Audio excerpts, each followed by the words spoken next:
Yep. There you go. Chiefs again. Get another Patrick Mahomes gets all the calls, dude. All the calls. I I actually like Patrick Mahomes.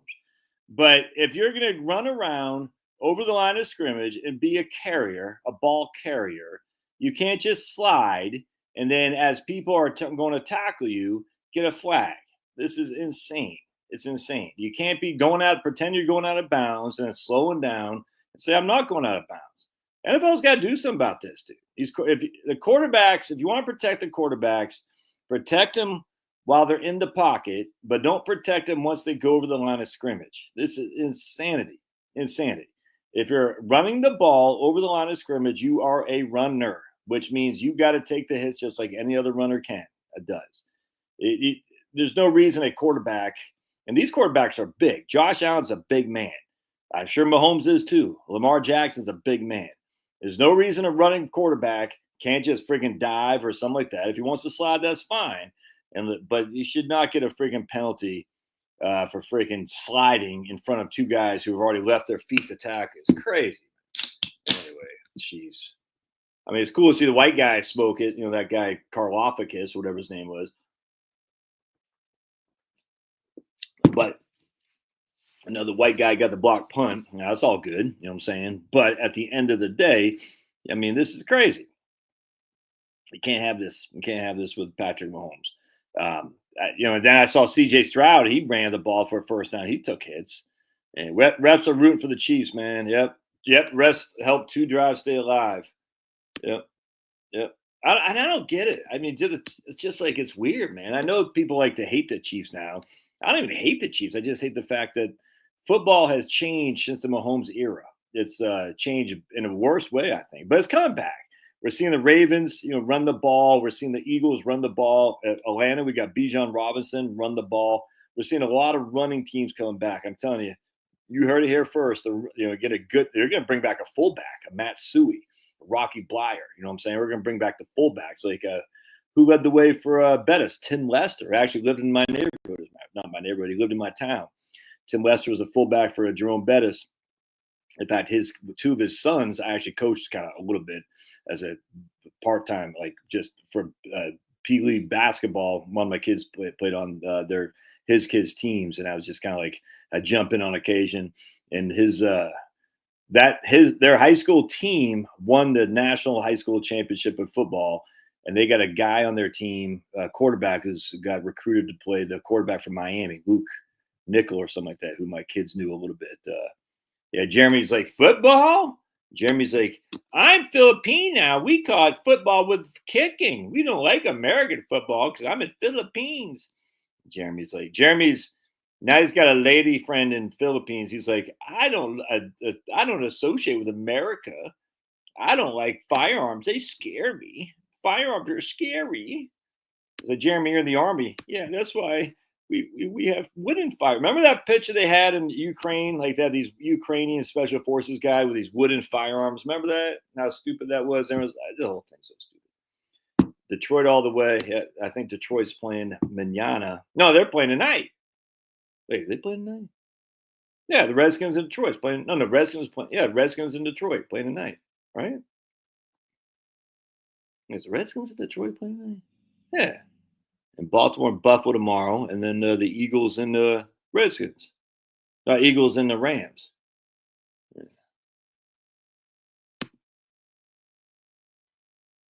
Trump's SUV caravan has drone technology on the roof. Serious stuff.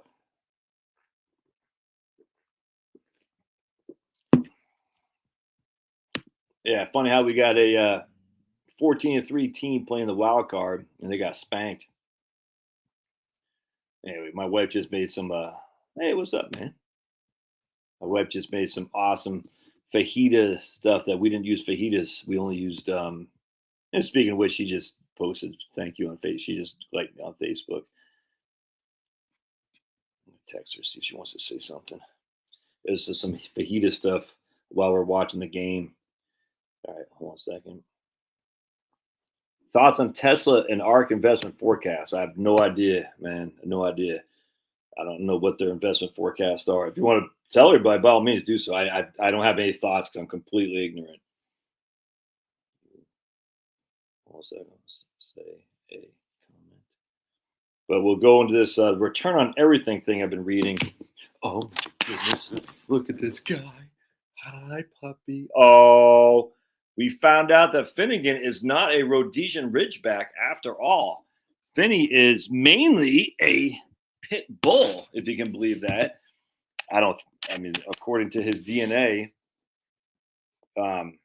Hey, there she is. It was my wife. Oh, and nothing makes me happier than what my wife posted on here. So let me just share with you what Finny was. All right, hold on a second. If I can share with the Pablo will be joining us shortly. Don't you worry about it. So Finnegan is a right. Here we go. Finnegan is 31.7% American Pit Bull Terrier.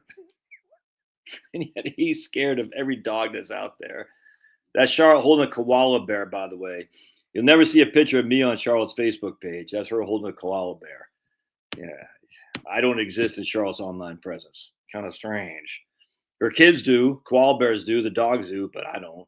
I'm like, people are like, dude, hey, here's my digits, Charlotte. Charlotte's like, oh, I'm married. She goes, oh, you are? Because you don't act like on your Facebook page or your Instagram. So Finny is 31.7% American Pit Bull Terrier, 26% a treeing Walker Coonhound. Whatever she got an online boyfriend, exactly. Whatever the hell a treeing Walker Coonhound is, I don't know, and you don't know. It sounds kind of racist to be a coonhound.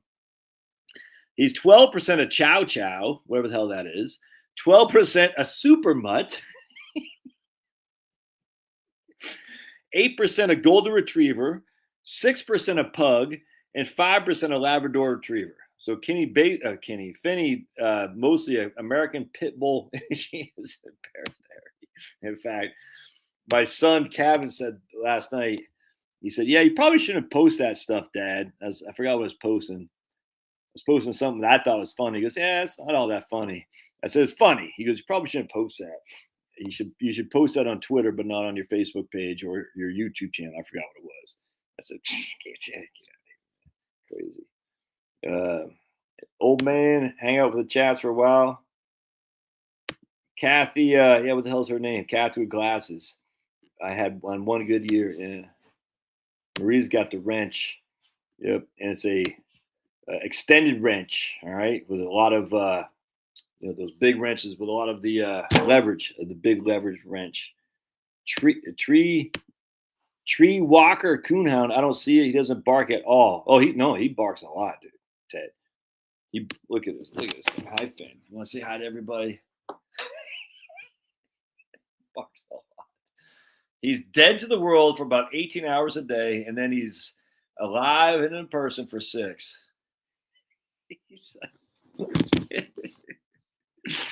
Oh my! But he's scared of everything. Penelope! I'd like to file a formal complaint.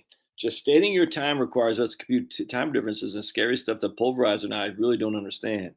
Yeah, I saw that with Pulverizer because Kathy Wood, that's her name. Pulverizer says, hey, Josh, if I have some money, can I retire? And we all know that Pulverizer can't retire because we know Pulverizer doesn't have any money. Right? Pulverizer has spent all his money on beer and ladies, if you know what I'm saying. The Walker is what makes him a squirrel crazy dog. Oh, so you actually know what a treeing Walker Coonhound is? The Walker is what makes him a squirrel crazy dog. I didn't know what that was.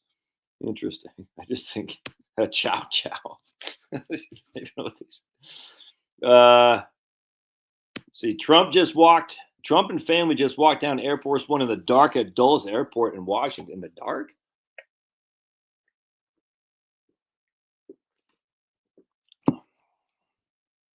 Oh, man. Retiring in Southern Missouri. Loving it. Yeah, man. Bertaria. Pulverizer is addicted to hookers and blow. He quit drinking over 20 years ago. Hey, man, at least he quit drinking. Ted says they use Walker Coonhounds to tree cougars that kill cattle, so then they shoot the cougar. I don't get it.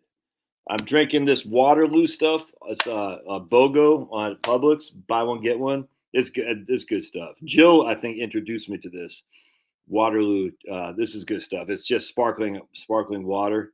There's no aspartame or anything. I'm addicted to aspartame, so I'm giving it up. I'm giving it up. So because I do drink a lot of aspartame stuff. Sugar free. Excuse me, I just burped. But I'm giving it up because I don't know how good that is in terms of your brain. Kind of like the Ozempic stuff. All these people taking Ozempic. Look at Marie. Marie lost 70 pounds, and she hadn't taken Ozempic. If CB's on here, Charlie, he lost 60 pounds. No Ozempic. I don't think they've taken Ozempic, but hey, if people take Ozempic, I don't care. But the question is, what's the long term for that stuff? No one knows, man. Wine, Women, and Song. Charles Krautheimer. Yeah, I like Charles until he, like all the other ones, were just anti-Trump. It's weird, man. Charles, I think he's R.I.P., but the guys like Mona Charen, remember Mona Charen? She was right. Hell, Jen Rubin used to be okay, and they just went all crazy, anti-Trump. David Frum, Jonah Goldberg. Yeah. Aspartame, no bueno. Yeah, look at my man right here. He lost 25 pounds playing pickleball. Right on. Basically, the coonhound run the cougar up the mountain until he goes up the tree. And then the cougar is then shot. Yeah, I don't like that. And I don't understand. Why are they shooting the cougars? You were on Ozempic, lost too much weight. So, wow. Did you notice it? I don't think, because it just came out. Did you notice anything? Yeah, right, 100%, Marie. There's no sugar but chemicals to keep. If it's addictive, it can't be good for you. If it's addictive, it can't. And I hate to be so general, but the aspartame stuff I was drinking was it's like if I drink, I'm going to drink more of it and more of it and more of it. I said this can't be good for me. There's got to be something bad at the end of this, and I don't know what it is, but I said this can't be good. So this is just sparkling water, carbonated water, essentially, with a little bit of taste of cherry limeade, and it tastes good. Very refreshing, actually. So cougar hunting in Vegas, says Scott. Wink, wink. Yeah, that sounds okay. They shoot the cougar because I see what you're saying. I thought it was just like some kind of game. I was like, well, that doesn't sound fun. Anyway, so Harry, like, did you notice anything in terms of your brain or anything like that? Or I don't know. Michter's small batch bourbon. Is that what you're drinking, Tom? Small batch bourbon. Hey, Tom, I got your book today, by the way. I got this book in the mail, like something like The Case for the Trinity or something like that. And I was like, I didn't order that. So I got your book. So I appreciate you sending that out. Natural flavors is also inside water. Yeah, I'm sure they got some kind of chemicals. Chemicals in of itself aren't bad. Well, I'm just saying if it makes you addicted to it, it can't be good. So I'm sure there's something in here. Purified carbonated water, natural flavors, whatever that means. I don't know. Oh, the Ozempic made you lethargic. Interesting. Really interesting. They got the South Park when all the ladies are taking Ozempic and they're all got their half shirts on to show their abs. Funny as hell, man. Cherry flavoring causes cancer in California. I don't get it, man. Yeah, Marie says, stick to spendthrift. Yeah, that's good too, but wasn't BOGO. Marie says, no pills, just takes time and commitment. 100%, man. Just takes time. Absolutely. You just got to get off the junk. Literally, just gotta, and that's the thing is that, if you eat junk, you got to either burn it off or you got to stay off it. Everything causes cancer in California, 100%, including fires, apparently. My friend in Baltimore said he filed a claim on his insurance for a leak in the basement. And not only did the insurance company nationwide not pay, but they canceled his policy. I was like, do they give you your money back for all the premiums you paid? Nope. I said, what the hell, man? I said, what? You pay all this money for premiums and they don't do what they're contractually obligated to do. You get your money back? No. I was like, what the hell is that? Freaking crazy, man. I mean, so if he didn't file a claim, the insurance nationwide would still kept his money. Hey, keep paying his money, but we can just deny a claim. Uh, yes, dude, that Celsius stuff is fantastic. I drink a Celsius. So Celsius has the equivalent of 2 cups of coffee in terms of caffeine, because I don't drink caffeinated coffee. But what I found is I'll drink a Celsius, and I had no clue because Celsius was on sale at Costco, so I got some. I didn't know what it was. I didn't know I had caffeine. I was like, damn. But I drink a Celsius before I work out, and the caffeine is a kick, and it does give you an energy boost because it's caffeinated. I actually like that. It gets a pretty good workout. Like my back is still sore as hell from yesterday's workout, and so today got the treadmill for 5 miles, and it's a nice little routine I got there. So I drink a Celsius before I get on the treadmill, and feels good, man. What I'm saying, so I drink a Celsius too. But instead of drinks, what I get is they had these water sweetener stuff, which is full of aspartame. Instead of using that, I said I just got kicked out, and I was drinking a lot of that stuff. It's addictive as hell. I mean, because it's just basically sugar, but it's not sugar; it's aspartame. So let me just go to sparkling waters. Andrew says her aunt is on Ozempic. Says her hair loss is a side effect. Ozempic blocks a hormone that tells you are hungry, but also when you are full. 10 steps of fasting helps you too if you want to lose weight, 100%. So just don't eat breakfast. Like when I quit smoking cigarettes, I just said I can't have that first cigarette. And after you don't have that first cigarette, you find if you go in the afternoon, before you're really desiring a cigarette, it's just weird, man. If you don't have that first one in the morning, it's easier to quit. It just is. Just don't. As long as you can go without having that first cigarette. Same thing with eating. As long as you can go without eating, you just find that you're better. It's just all there's to it. And then, I don't eat until about 11 o'clock. I don't eat anything. I just drink, coffee with cream. That's not a true intermittent fasting, but I don't get hungry. The first, week or so I did, and I just said it's a little bit of a little bit of a pain, but just work through it. Now I don't get hungry at all. And usually I take my first appointment at 10 in the morning, and so by the time my first appointment's done, it's lunchtime. It works like a charm. I will get a little lethargic around noon or so because I'm hungry. You see what I'm saying? But it's just you're like, all right, I'm just going to deal with this. And in a couple of weeks, and you're like, I literally don't eat breakfast. And it's amazing. So what I used to do is I used to eat bacon and eggs, and I'd be starving by 10:30 or 11, just starving. And that's when I start snacking, and that's not good. And so I said, well, maybe bacon and eggs aren't enough. So I switched over to oatmeal. I'd be starving by 10. I said, what if I just stop eating breakfast? And I did it, man. It works like a charm. Getting older, you're supposed to eat less. And Penelope says, nationwide cancel my insurance for filing. See, how can they do that? How can they cancel your policy without giving you a refund? Do they give you a refund, Penelope? How can they just say you paid us all this money, now we're going to cancel? How do they do that? LMNT. I don't even know what that is. LMNT.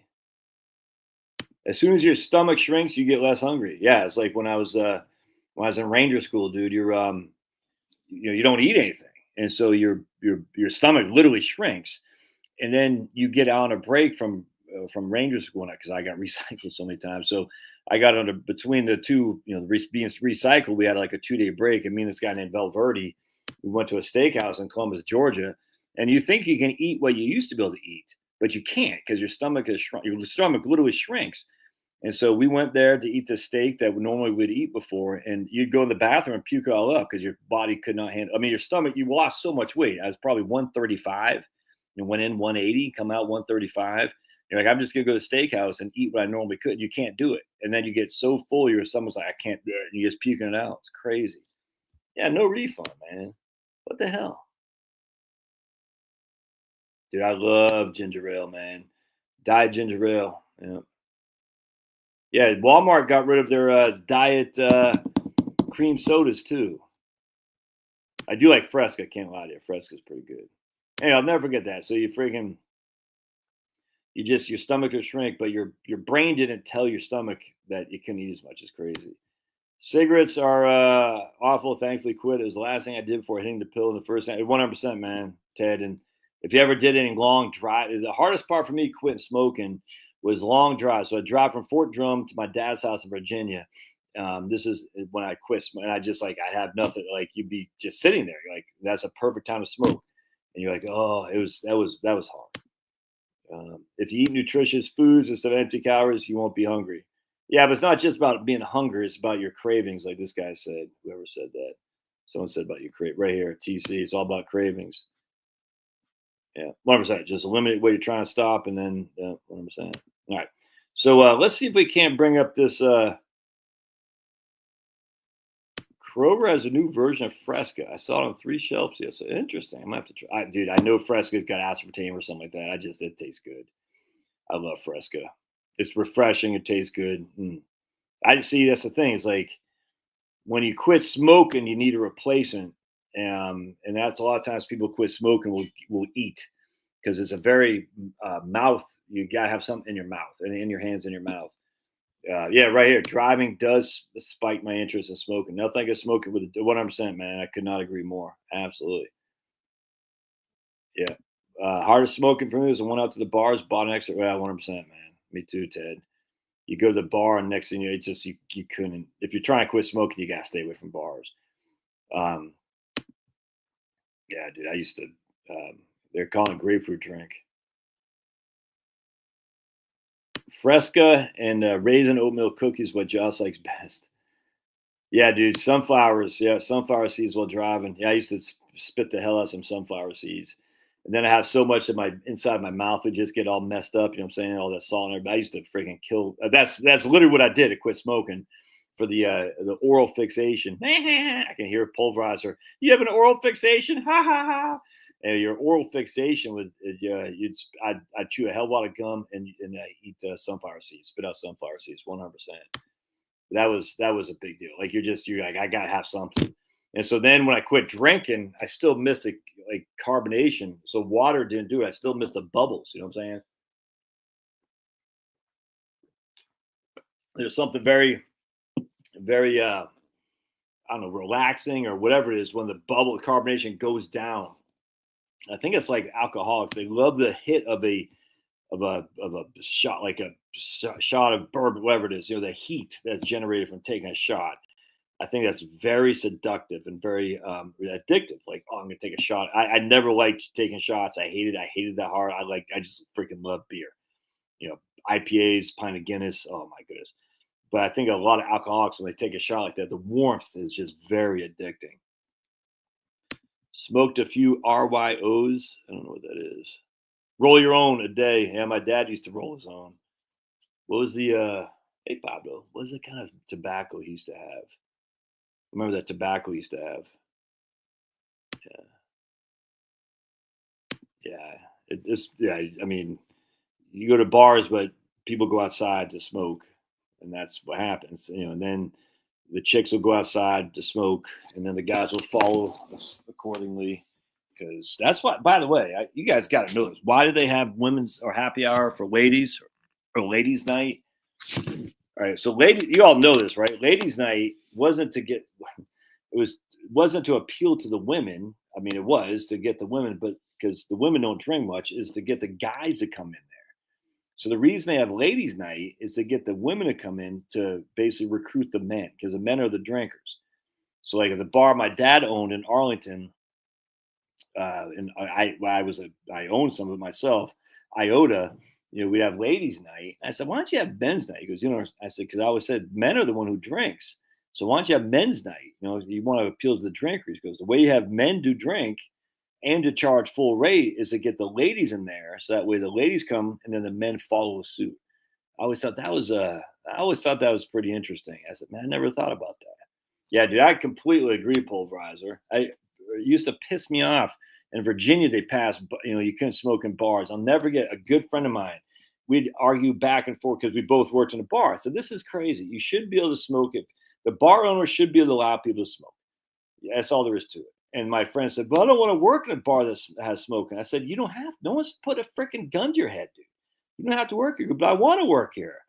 And he's a right wing guy. I was like, I literally don't understand why. Look, I don't like cigarettes anymore, but a bar owner should be able to say, we are allowed smoking here. A plane, an airline should say, we are allowed smoking here. If you don't want it, you don't have to go here.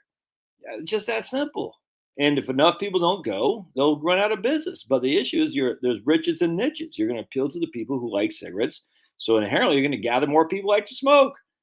Oh, man. And it was crazy, man. And I realized the Republican Party is full of crap. Because again, this guy is a great guy. He's just a legend. Everything he touched turns to gold. He's very wealthy.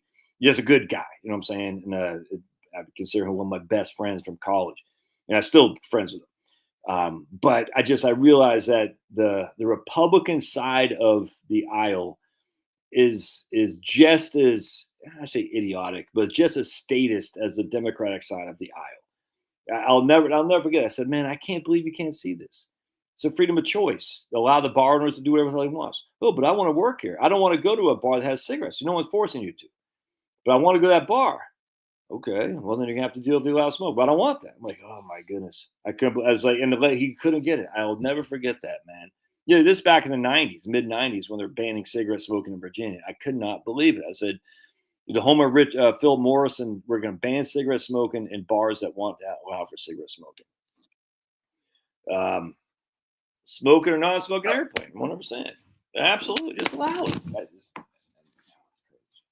But that's why we can't have nice things, because people say, well, I don't want that. Yeah, and guess where that led to?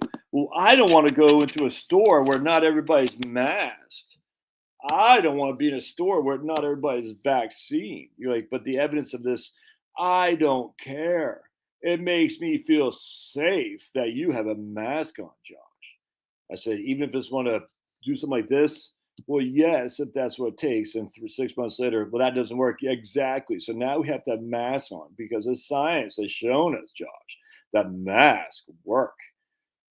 I don't want to go to a store that makes me feel unsafe. There's too many white guys in this restaurant. It makes me feel unsafe. Mike DeWine. Is this guy any good, Andrew? John, I mean, if it's freaking DeWine, he can't be. Oh, all right, sweet. Dude, I can't stand DeWine. He sucks. It's like that stupid idiot in freaking New Hampshire, Sununu. He sucks. Smoking on an airplane is pretty crazy. Yeah, dude, I remember we were old enough we could smoke on airplanes. When I was in the Army, we'd smoke on airplanes. And then I remember the one time we flew when I was a kid, people smoked. It was disgusting. But you should be able to allow that. Oh, yeah, here I go, babe.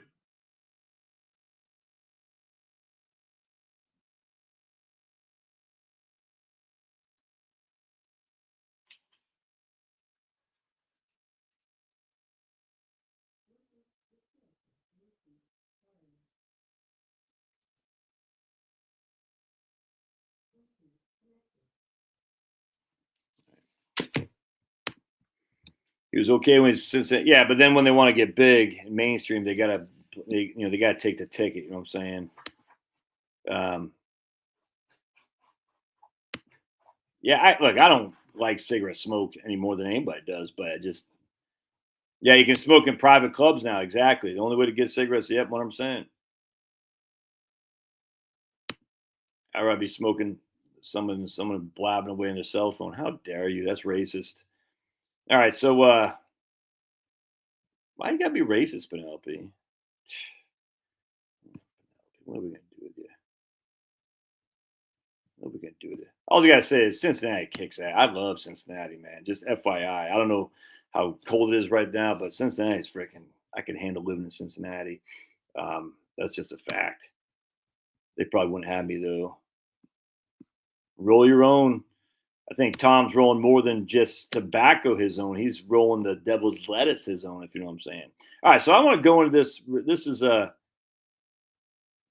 I'm saying. You could use the same argument of race. If the bus owner wants only one, if the business owner only wanted white people on a business, he could change course, and everyone complained. You think it would change? Yeah, absolutely. You should be able to allow that 100%. You should say we only want this group of people in our business 100%. That's 100% right. Now, if it's a public where the taxpayer is paying for the bus, no, because blacks are taxpayers, whites are taxpayers. What I'm saying. If it's a business run by private company, private investment paid for the business, you should say, we don't want this kind of people in here. You know what I'm saying? Just makes sense. You say, I don't want to go to a place that doesn't want whites. I'll never forget my man Young Ripa, who's on YouTube. I like quite a bit. Eric July. He said it best because I wish they'd allow for racial segregation businesses. That way I know who to avoid. He said, if you don't want my money, I'll go someplace else. I always thought that was right on. Same with me. You don't want white people there? I don't want you. I'm going to go someplace else. And that's the way it should be, man. You should be able to say, we don't want. Now, again, if it's a public, if it's a company that that you pay taxes for, that's the whole thing about segregation. Why it was so bad to begin with. Wasn't because segregation in of itself is so bad. It's because the blacks are paying taxes that they didn't have access to public facilities, and it's just wrong. It's no different than today, the racism against whites and Asians. We are paying taxes. We don't have access to these public facilities, university systems, and all that. And the anti-white affirmative action is happening all over the country. And we're paying taxes for this stuff. And if we are paying taxes, we should all get our fair shake. That's just a fact. When I worked at Delta, I changed the cabin air filters back when smoke was loud. That was a sounds disgusting.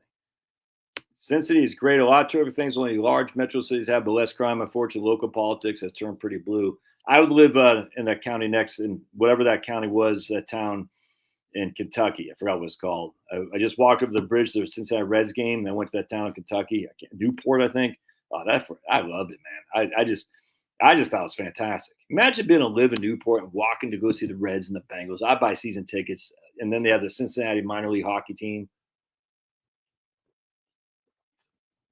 Dude, I just think that'd be fantastic. That's freaking fantastic. You got to have a Covington. I think it's Newport, Kentucky. I think that's what it was, Newport. Yeah, because I just remember Newport cigarettes. That's what I used to smoke. White kids smoking Newport cigarettes. There are a lot of snow on the ground in Cincinnati from that storm. We were down visiting mom. I remember I was watching some videos on Cincinnati during the 70s. Remember the Cincinnati Bengals and the Chargers, Cincinnati Bengals and the I guess the Bengals and the Chargers. Was that the AFC Championship? I can't remember. So black people consider integration infiltration. I'm not sure how prevalent or popular that viewpoint is. Gentrification is along those lines as well. I don't think it's. I actually posted some from Hotep Jesus today, as a matter of fact, because Hotep Jesus is like, wait a second. In fact, I'll share it with you if I can find it. I thought it's pretty interesting. The Cincinnati Bungles, 100%. Hotep Jesus posted something I thought was very, very interesting. He says, I probably deleted it. I did. Hold on a second. I'll find it. Bear with me, ladies and gentlemen. Bear with me. Bear with me. He says, right here. Here's Hotep Jesus. It's not concerning to you all that Snoop Dogg is performing at the Trump event. You don't find that strange? Given that Snoop Dogg was posted a video 4 years ago, like killing Trump or something like that. And he's like, it's not concerned that you find Snoop Dogg performing. I was like, exactly. There's something odd about that. Why is Snoop Dogg corporate America's boy now? And the whole thing's just crazy. AFC Championship game in '82. You were at that game, Ted? Dude, you were at that game? Dude. Yeah, Snoop Dogg going to that guy's such a clown. Talk about a shill. I mean, that guy would totally. He took the ticket many years ago. How much damage has that guy done? It's not because of him. Oh, 100%. Always been a CIA sponsor degenerate. 100%. His boy Rick Rubin, the Beastie Boys, all that stuff. I think he's at the Biting Ball. I don't know what that is. Bitcoin Ball? Yeah, San Diego Chargers for Cincinnati Bengals. Yeah. Did I do the Icky Shuffle? Are you talking about Ted? The Icky that Icky Shuffle wasn't during the Ice Bowl though. That was like the late '80s when the Bengals won again against the Steelers, against the 49ers in the Super Bowl when I was in basic training, as a matter of fact. And John Taylor, if memory serves, got that last minute touchdown for the 49ers. Man, I used to love football, dude. The only thing that sucks about watching the 70s football highlights is they're all on turf. And even they had turf in Miami. Remember? Oh, yeah. How the hell could you go that game? They weren't past the pass or like shot put throws. How could you go to a game where it's minus 51? Ugh. I just, man, no thank you. But and Ted was, well, he's probably 8 years old then, and he was drunk because that's what all Cincinnatians do. At 8 years old, they get drunk and they don't wear their shirts. All right, so anyway, let's go into this thing here real quick. I want to go into the return of everything. There we go. I love this stuff. It's interesting as all can be, in my opinion. We've looked at this. Is this the right one? John Candy was standing by the goalpost. Oh wait, where the hell is? Oh, right here. Roxanne, you don't have to put on the red light.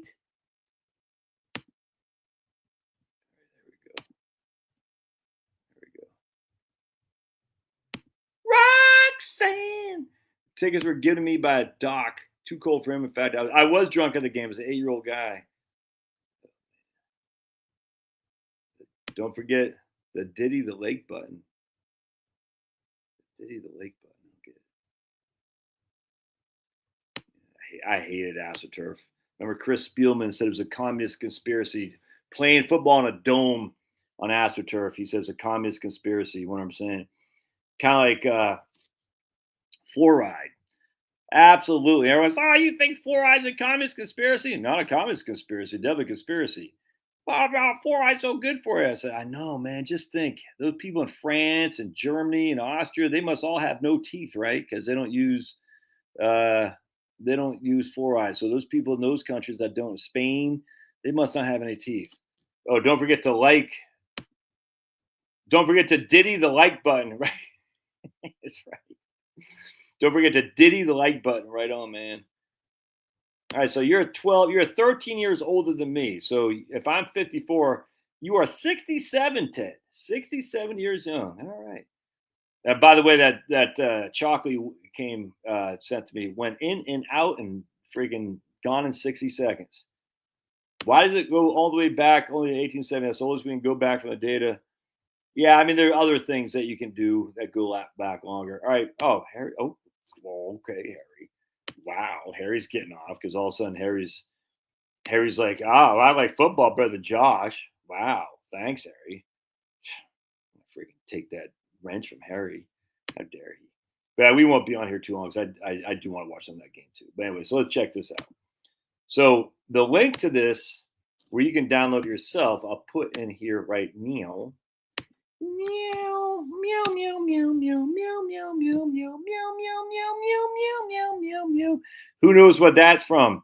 Ready? Let's go right here. Meow, meow, meow, meow, meow, meow, meow, meow, meow, meow, meow, meow, meow, meow, meow, meow. Meow, my goodness. Pulverizer? You are the man. Meow Mix. Yes, sir. Oh, Pulverizer. I knew I'd like you for some reason. That some data sets only go back to 1900. 100%. Pulverizer, you know what's important. That's for sure. Meow Mix cat food. Yep, 100%, man. Do you guys remember Stouffer's stovetop stuffing? You don't remember that cat commercial? Dude, Ted, because you're from Cincinnati. Come on. They didn't even have the cat. Purina dog chow. Remember Stouffer's stovetop stuffing instead of potatoes? You all remember that? I remember all sorts of stupid commercials back in the day. Me too, man. That's when commercials actually made sense. They made you remember it. Meow, meow, meow, meow, meow, meow, meow. And then Happy Cat. Remember Happy Cat? Meow, meow, meow, meow, meow, meow, meow, meow. I always like the Chuck Wagon dog food commercials. I don't really remember those. I just remember Stouffer's stovetop stuffing instead of potatoes because they always used to put that on during the football games. Let's see if anyone remembers that. Meow, meow, meow. All right, so let's look at this here. Rice Aroni saying, yeah, I remember the Rice Aroni used to play that during the football games too. Do I remember Kugel? I don't remember Kugel. Morris 9 Lives. Yeah, I kind of remember Morris. I kind of remember Morris a little bit. Maine is getting more snow this weekend. We're supposed to get some snow here too, man, on Tuesday. Yes, right on. Chuck Wagon had a small covered wagon run through the house and dog. Yeah, I don't really remember that. Swanson and Banquet TV dinner commercials. Stouffer's stovetop stuffing instead of potatoes, but there was no such thing as Stouffer's stovetop stuffing. They're going to tell us, and you know there was. You know there was. Why would anyone ever say Stouffer's stovetop stuffing if it never existed? Why would anyone ever say that? Kugel was a flavored peanut butter. That must be only in your neck of the woods. We definitely didn't have that in Maine. We had Moxie for soda. We had various, back then, they had very region specific commercials. Isn't that interesting? Well, yeah, if you like to look at the we know what you're doing, the JCPenney Christmas catalog. We know what you're doing. Yeah, that lady was awesome. Where's the beef? That was a great commercial. Where's the beef? I remember her. Bob Uecker commercials. I don't remember Bob Uecker commercials. Where's the beef? Yeah, that was good stuff, man. That was good stuff. Where's the beef? Who remembers the Dorelco electric razor commercial with Santa riding in it? Tastes great. Yeah, those are always on the football games. Yeah, right. Remember that? Time to make the donuts. Exactly. Dunkin' Donuts doesn't make them in the store anymore. They get them delivered from a central location. Dude, that sucks, dude. You know what I'm saying? Time to make the donuts. Let's go into this. So this from the Federal Reserve of San Francisco, University of Bonn, and University of California, Davis. And this is from 2017, so it's antiquated. I've done videos on this a number of years ago, but I still find it very interesting because I just want to kind of scroll down. And again, I just put the thing in here. You guys can read it. It's fun to read. I'm just going to show you right here. So you see bonds, which is very interesting, go back to 1871. All right, U.S. bonds goes back to 1871. And the reason I point that out is because if you look at the Ibbotson chart, the SBBI, the stocks, bills, bonds, inflation from Roger Ibbotson, and this is what everyone uses for their graphs of what Jeremy Siegel uses and whatnot. The bond database has a lot to be desired up until about 1970 or so, maybe 1950. A lot to be desired. So you always got to take with a grain of salt the bond stuff. Are they looking at municipal bonds? Are they looking at government bonds? They're looking at corporate bonds. Are they looking at long-term bonds? They look at short-term bonds. What are they looking at specifically? So you just got to be very, very careful, man. Boston Channel 56. We'd get, we only had 3 channels growing up. We had 4, 6, 8, 10, and 13. 6 was NBC, 8 was ABC, 10 was PBS, and 13 was CBS. And that was it. And then if you had cable, you got NESN, New England Sports Network. That's where you can see the Bruins and stuff. I'd have cable. Time to make the donuts. Yeah, 100%, man. But I kind of remember New England Sport. I kind of remember Channel 56 if I had a friend who had cable. Hey, Tom. Looks like Notre Dame is way underdogs. I'd take that. I'd take that bet if I was a bettor, but I'm not because I like women.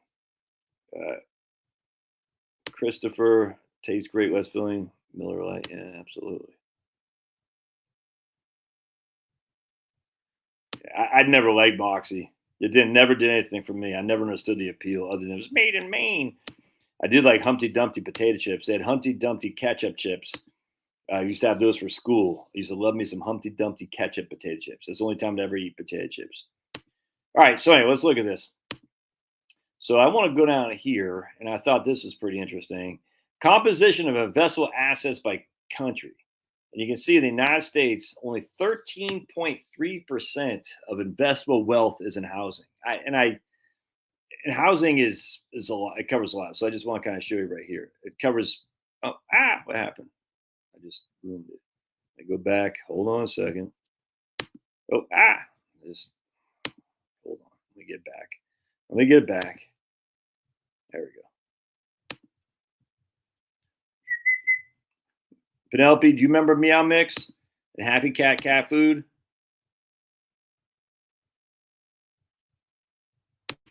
Did we have bubblers or water fountains in Maine? I'm doing it all wrong, Josh. Exactly.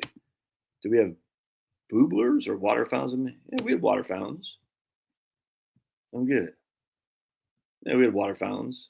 I don't know what a boobler is. Anyway, so right here. So they actually, I haven't, I take an issue with that 39% of all investable assets in the United States is in stocks. That seems way high to me, but we are talking about everybody. They're using their set right here, national wealth estimates.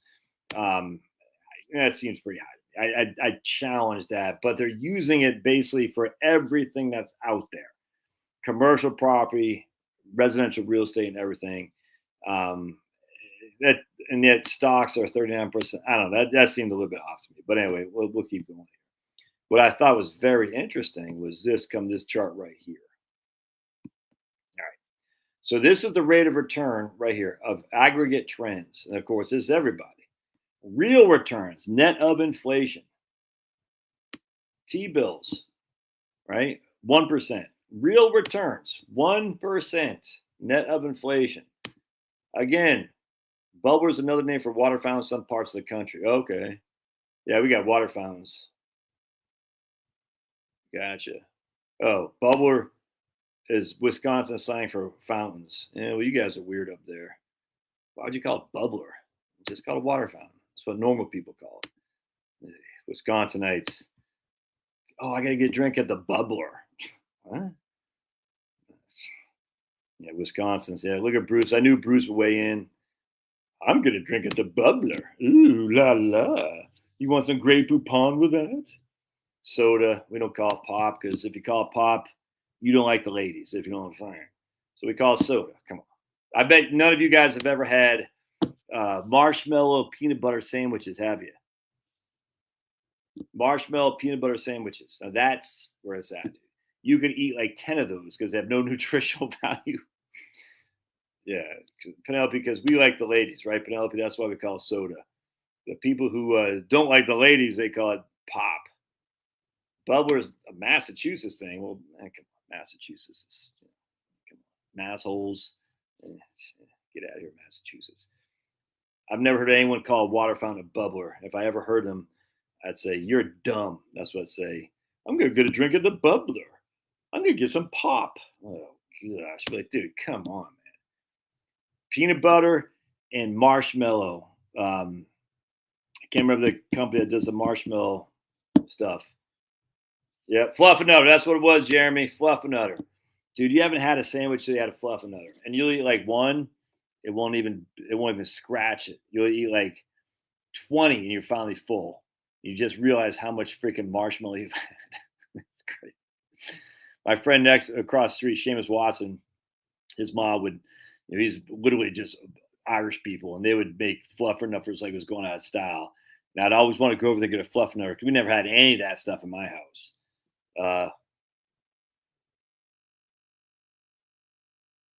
Best sandwich ever, 100%. It's such a good sandwich, and but it wouldn't fill you up. It's full of nothing but sugar. It's so bad. All right, so let's keep going here. So anyway, look at that. So all the people say, but Josh, treasury bills are beaten by inflation. It's just not true. It's just not. Are there any years where T-bills get beat by inflation? Of course.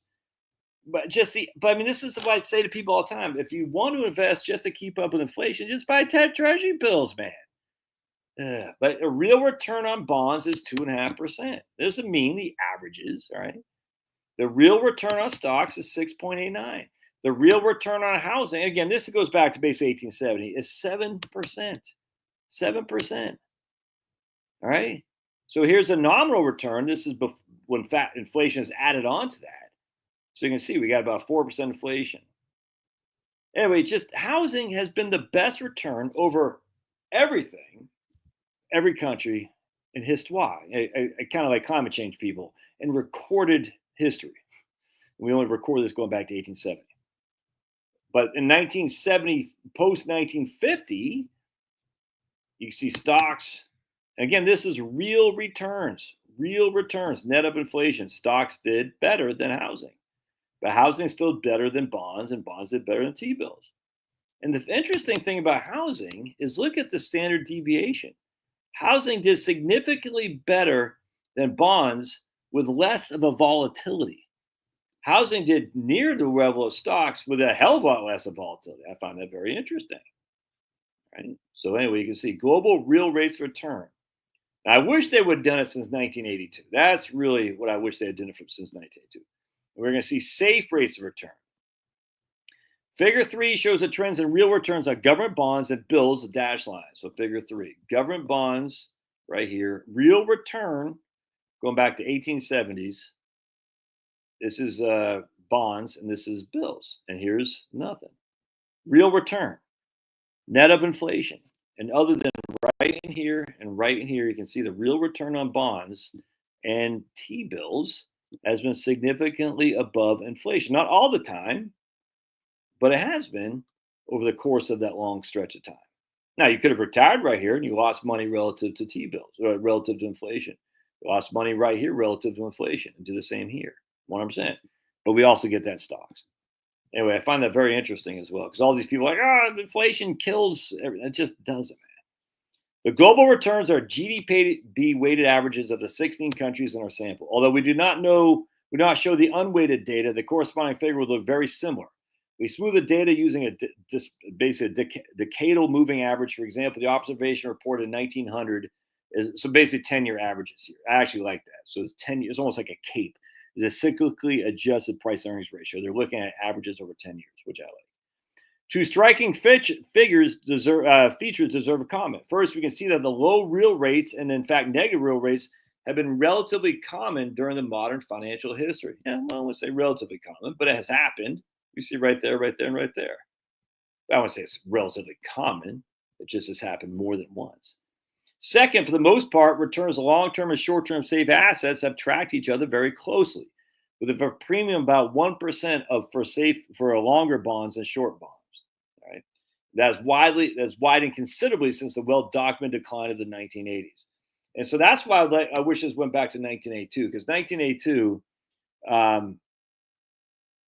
land is a finite resources. Yep.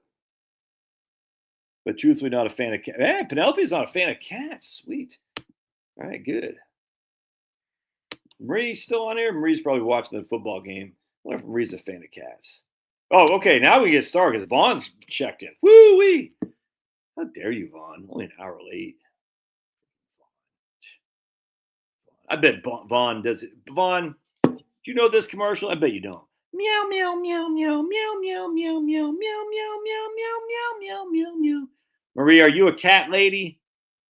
I bet Vaughn doesn't know that commercial because only the cool kids know that commercial. Okay, so Vaughn says he knows the commercial. What's the commercial, Vaughn? Like, what is it? Nope. Hey, I knew Marie wasn't a cat lady. Hey, we don't got cat ladies on this channel. Hell no, dude. Hell no. And if you are a cat lady, that's fine. I don't care. I like cats. All the women here are cat ladies. Apparently not. They're dogs only 100%. 100%. I think Pulverizer's a chick, actually. I think Pulverizer's a cat lady. Yeah, Pulverizer. Anyway, so let's keep going back here. I'm still waiting for Vaughn to answer the question of what that commercial's from. If you're going to call yourself tardy, I'm the original voice of the Meow Mix commercial and collecting royalties for 36 hours. There's Amanda. Amanda likes cat. All right, we'll let you. All right, Amanda. You'll be our residential cat lady. Look, Amanda. She's legend crushing. I actually like cats too. My wife is allergic, so we can't have them. But I'm a fan of a cat or two. I dated this chick once, and I went to her house, and dude, the cat, she was pretty good looking.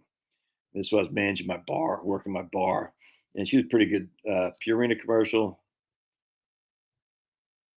I don't think Meow Mix was Purina. And someone else said Purina. Was Meow Mix Purina? Anyway, so we went on a date. Obviously, as a 4-year-old Charlotte, the old ball and chain came along. Went to her house, and dude, she had so many cats, and she was a pretty smoking hot lady.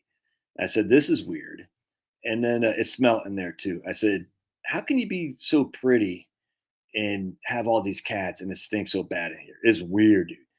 Anyway, she was kind of freaking me out a little bit. And then she went away for a while. I don't know if she had to take a dump or what, but she's gone for a while. I said, I think this chick's going to come up and like knife me in the back. I was like, dude, I need to get out of here. You know what I'm saying? We have no category in the retirement budget for pets.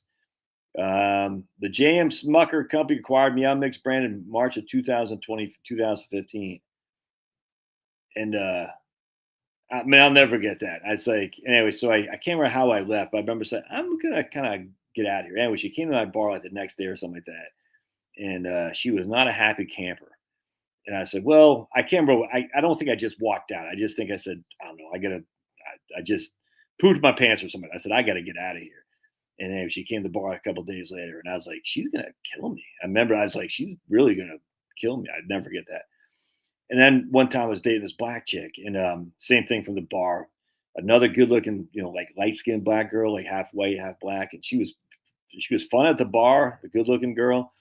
And we went out, and then she was kind of weird too. And I said, okay, and then whatever. I dropped her off at her house. She goes, "You want to come in?" I said, "I think I just pooped my pants." Whatever I said, I'm not gonna.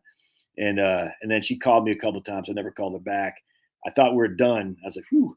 And about 2 months later, she came to the bar, and again, and she was throwing daggers at me. She's like, "Why don't you call?" And we didn't do anything. None of these chicks we never did anything with. You know what I'm saying? I was like, she goes, "Why didn't you call me back?" I said, "Oh yeah, well, it was whew." Anyway, so meeting a chick at a bar or a dude at a bar is I do attract the weird one, 100%, 100%, absolutely.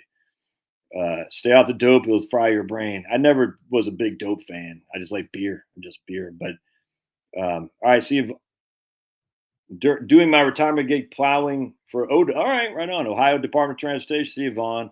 So Vaughn came in and came out. I guess I embarrassed him because he didn't know Meow Mix. With a big rack of peanut butter skin, apparently.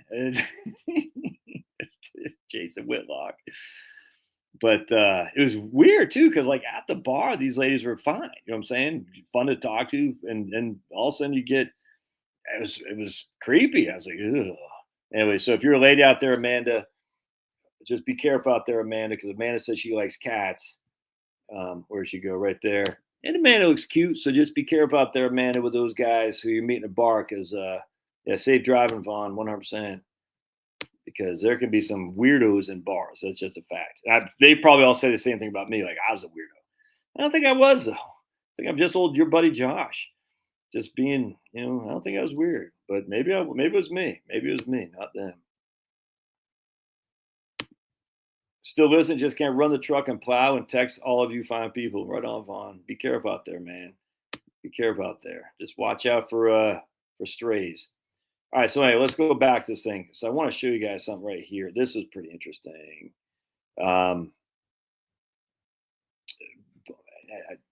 Co-movement with inflation. I thought this is pretty interesting right here. So you can see the bills and the inflation. As inflation kicks in, the bills and the bonds, the rates go up. That would only make sense. All right, but this is what I wanted. Was it this right here? I don't think this was what I wanted to show you here. Where the hell was it? This thing I wanted to show you.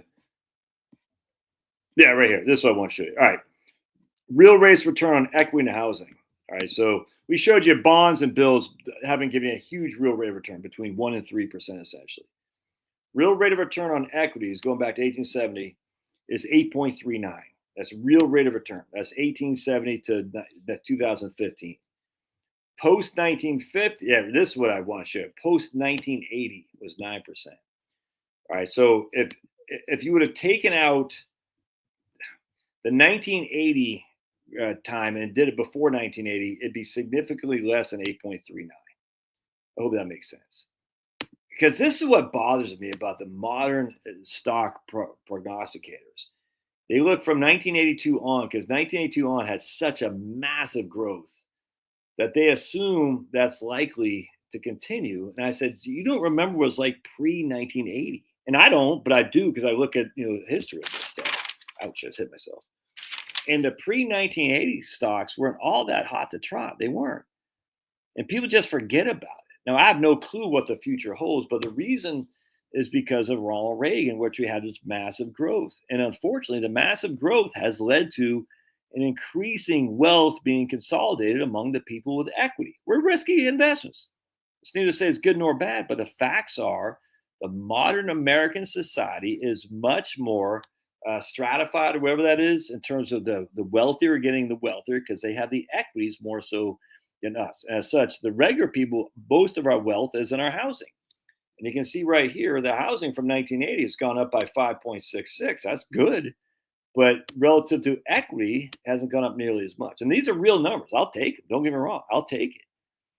But the proportion of the rich people who have equity dwarfs the proportion of the middle class people who have housing. And it's just getting worse and worse and worse.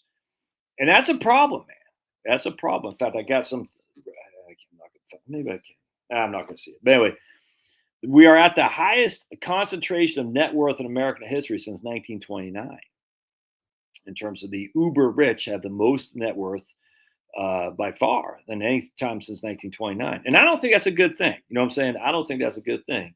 And so what you'll see here is housing was significantly below this. See, this is the full sample. And again, I don't like this full sample because it includes everything. I wish they would do it in time frames. But you can see housing from 1870 to basically 2015 averaged 6% a year, real return. Stocks average 8.39. But housing post 1980 has gone less and stocks have gone more. I hope that makes sense. And I just don't think that's a good thing. And as such, you'll see, look at this, Belgium, Denmark. Look at Denmark. 12.57 and housing is only 5.14. That's freaking nuts, dude. Germany. So basically what's happening in the I hate to say capitalistic era, well, the poor aren't getting poorer. That's not true. The rich are absolutely getting richer. The poor are stagnating, though. Now, the one thing about the poor is that the net worth, the poor inherently don't have net worth, but they do have cash flow. And the one thing that the cash flow doesn't reflect is the transfer payments of Medicaid, welfare benefits, housing assistance, heating assistance, all that. So the poor have always had little net worth, but they have much more income payments than they did before. So the poor definitely aren't getting poor, but from a net worth perspective, they aren't. From a cash flow, they're certainly not. From a cash flow perspective, they're much wealthier than they used to be. They're not this unequivocal. From a net worth perspective, they're just the same. It's the middle class that's the net worth perspective has gone up. Don't get me wrong. It just hasn't gone up proportionally relative to the uber wealthy, the conglomerate owners and whatnot. And I don't think we want to live in a society that has a certain segment of the population owning significantly more net worth than the vast majority of people. I think that's a bad thing. And my man Tom says I sound like Bernie. Yeah, because I agree with this on that regard. I think having more and more people own, or fewer and fewer people own more and more of the nation's equity is not a good thing. Having Vanguard, State Street, and BlackRock owning and controlling all these publicly traded companies is a bad thing. It sets a bad precedence. One thing that I did like about the Biden administration was Lena Khan at the Federal Trade Commission. Unfortunately, she just released a huge, massive amounts of lawsuits against big businesses, and I support that 100%. But she's leaving, and so is the FTC going to take up some of her lawsuits against these big businesses once the Trump administration comes in? I doubt it, and I hope that Trump, isn't going to be the Robert Bork, which is basically monopolization is a good thing. Essentially, I don't want that.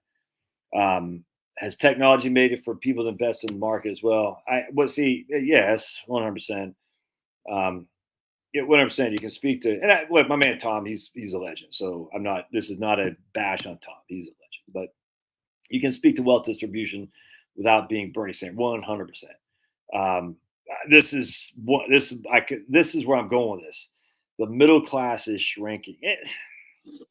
It's not actually shrinking. It's just not.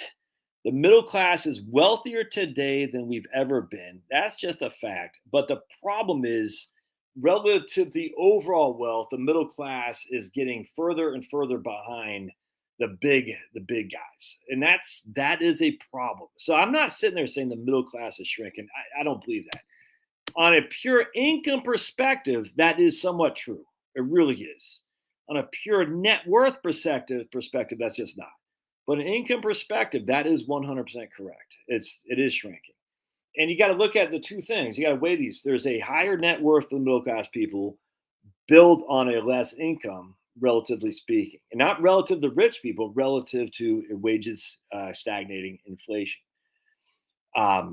It's stagnating. It's not gone down significantly. And some parts of middle class have gone up a little bit. Some parts have gone down a little bit, but it's basically stagnated a little bit on the upside. Don't get me wrong. There's a little bit of improvement.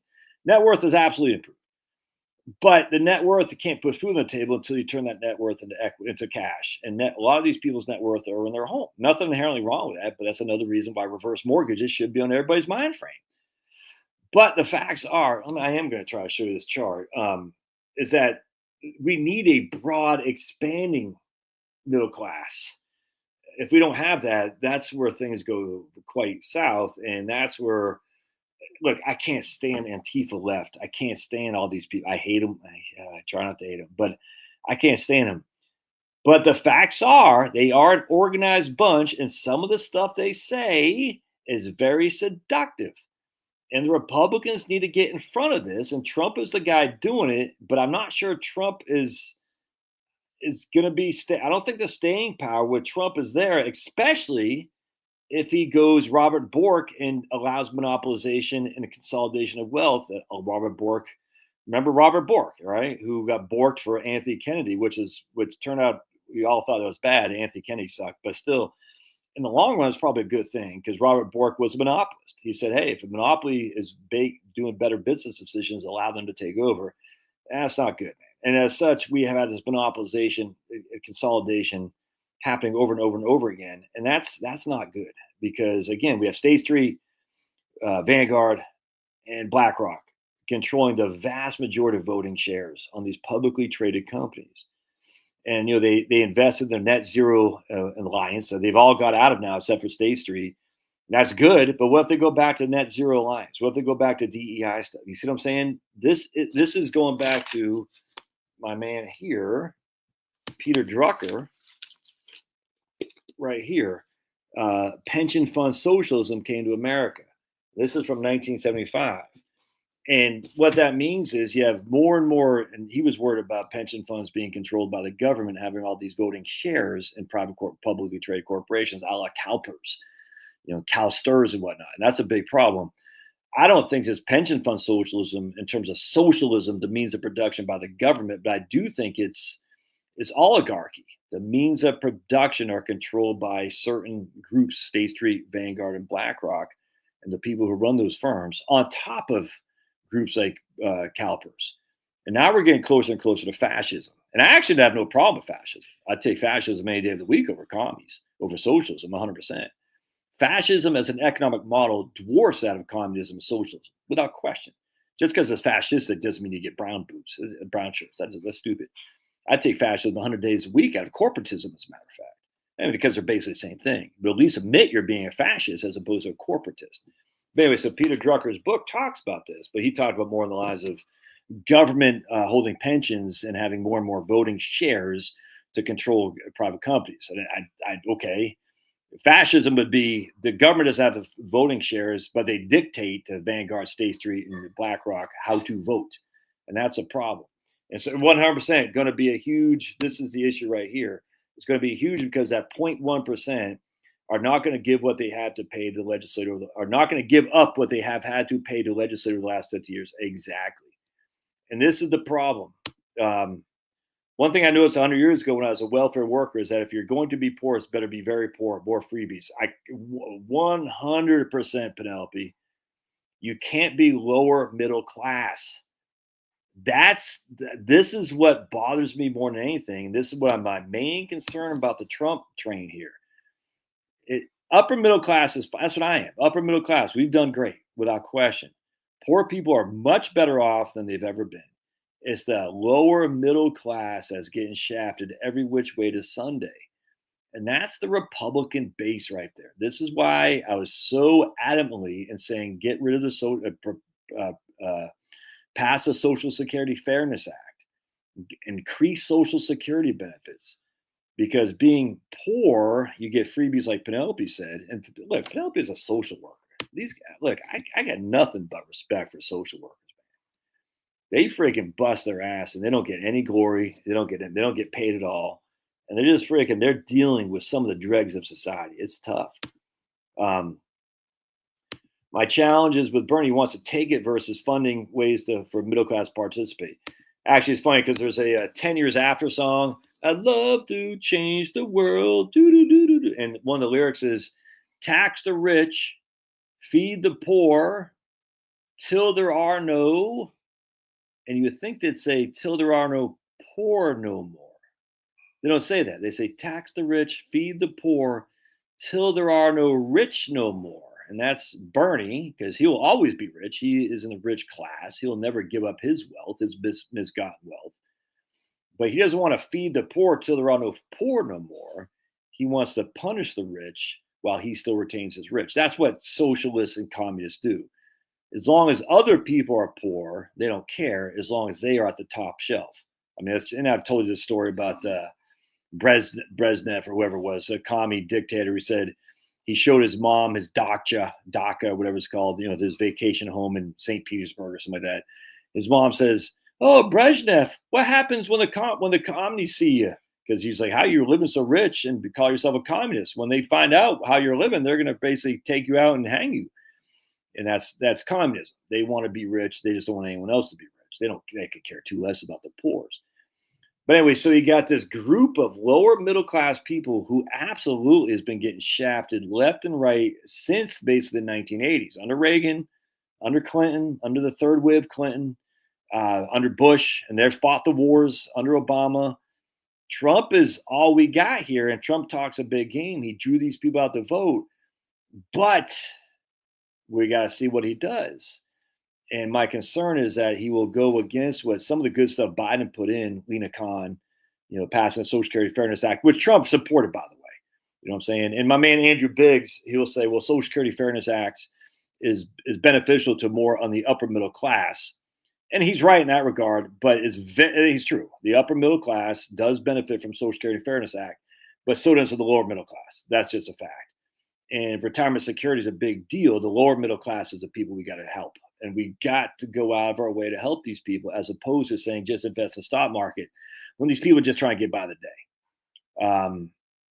Chinese commies have rich, but they can't go against the government. Bernie's rich because his wife or family is pretty wealthy. Well, yeah, remember she bankrupted University of Bennington or Bennington College or whatever it was.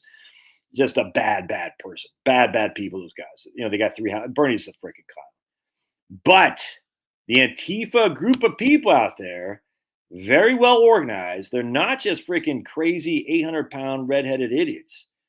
I'm just telling you, man. I'm telling you, they are very good at organizing, because the left has always been superior organizers. Because for some reason, when you're on the left, you fall into doing what you're told. People on the right don't do that. People on the right are inherently individualistic. And as such, we don't necessarily want to be part of a group. We like to be individuals. So we are harder to organize. And this is my concern with a Trumpster, is I think we've got a year and a half to really start pushing some agenda to help that bottom middle class. And if we don't, I think there's going to be hell to pay.